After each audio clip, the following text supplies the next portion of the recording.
Kjo dëshmon se jemi një kohë shumë të vështirë, në një kohë kritike për vendin. Por jemi edhe më të vendosur se kur që qytetarë shqiptarë t'i dalin zot vetes dhe të marrin fatet e tyre në dorë.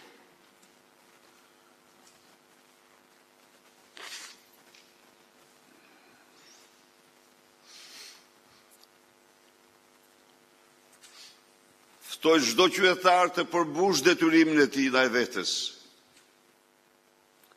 ndaj dignitetit të tij, personalitetit të tij.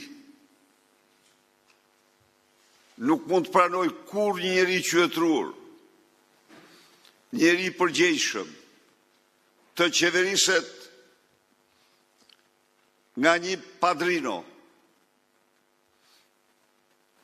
që asgjëson drejtësinë, që e vjedh dhe pastaj thot vjedhja nuk është krim. Është për qytetarin, por jo për qeveritarin, jo për shtetarin.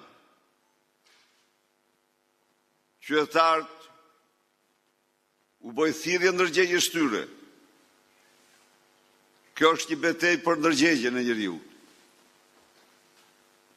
Nuk ka ndodhur kurrë. Asnjë pushtues nuk i ka lejuar vetes të bëjë një ligj të tillë. Të shkel çdo normë.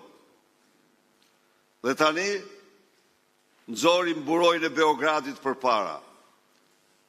Tani na thot se s'na duhet Brukseli, por na duhet Beogradi. Tani rikthehet në skenart haptas anti-shqiptar. Nuk ka kom në botë që do duron të njëri si ky. Kur?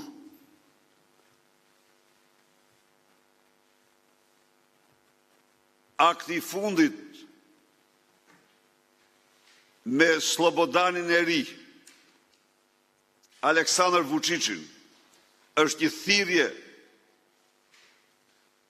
për atë detarin e çdo shqiptari kudo që ndodhet.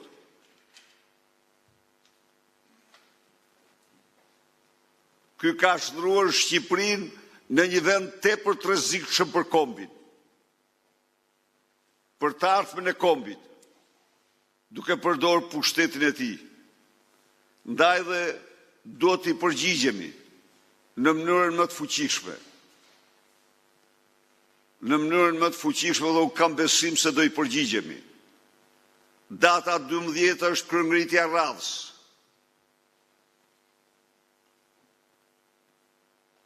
Ftoj qytetarë shqiptar në të katër anët e Shqipërisë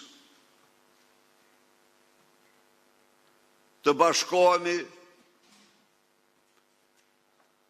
kundër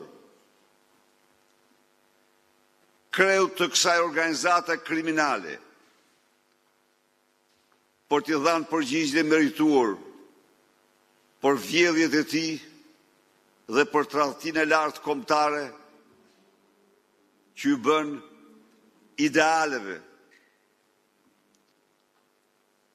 europiane të popullit shqiptar, ëndrës europiane të shqiptarëve, për të zënë vendin e tyre të merituar në Bashkimin Evropian.